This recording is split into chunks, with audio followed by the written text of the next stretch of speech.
Good evening, Cornerstone family. Pastor Dave here with our Lent Memory Challenge. We're memorizing the Great Eight, Romans 8. You remember Pastor Billy kicked it off last week with Romans 8, 28 and 29. And this week we're looking at verses 30 and 31. But because 29 and 30 kind of tie together, I'm going to try and say 29 through 31, just to review a little bit.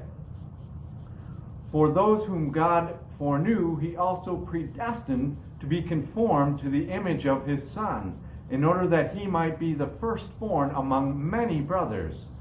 And those he predestined, he also called. And those he called, he also justified.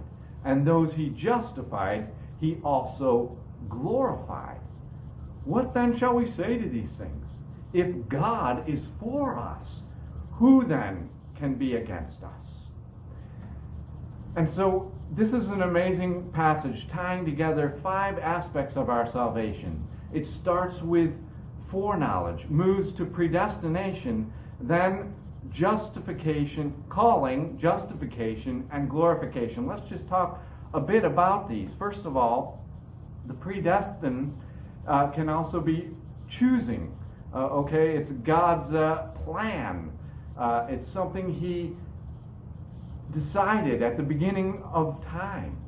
And that leads to a calling. And the calling here in the Westminster Standards, we talk about this as effectual calling, which means that Christ is doing a number of things here. First of all, convincing about us of our sin and misery. Secondly, enlightening our minds in the knowledge of Christ. And thirdly, renewing our wills. So that choosing or predestination leads to this effectual calling. The next thing after the calling is the justification. What does that mean, that we are justified? It means we have right standing with God. It means that God sees us as righteous in his sight, not because of anything we have done, but because of what Christ did. He lived that perfect life that we couldn't, and he died that perfect death and transferred his righteousness to us. We get credited with his perfect record. It comes to us, and so we're justified. And finally, we're glorified. Now, I can tell you, it says in the past tense in English, glorified. Well, I can tell you, I've been doing the ultimate full body 20-minute workout all winter. At the end of that, my body is sore, I'm breathing hard, and I can tell you for sure I don't yet have a glorified body, a resurrected body without any pain, without any suffering. But it's so certain, it's so tied into the other aspects of our salvation, that in this string of salvation themes from Paul, it's just made in the same tense. It's so certain that it's going to happen.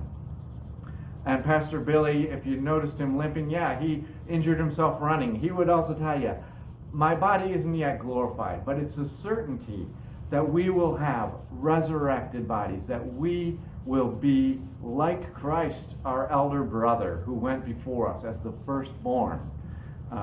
And so finally we get to verse 31, which says, what then shall we say to these things? What are these things he's talking about?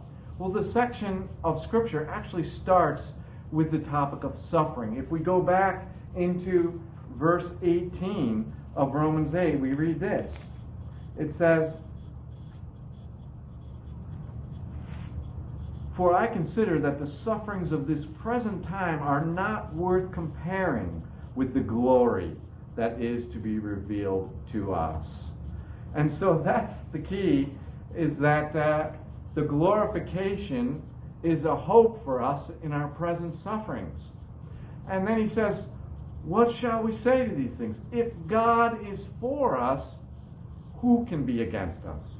It's not that there isn't someone against us. We'll read in a few verses down that there are spiritual enemies against us. There are sometimes physical enemies. We have the enemy sometimes of our own sinful nature that rears its ugly head. And yet, compared with God, these enemies shrink down. And if God is for us, we can live in hope that in the end, we will be his glorified brothers of Christ.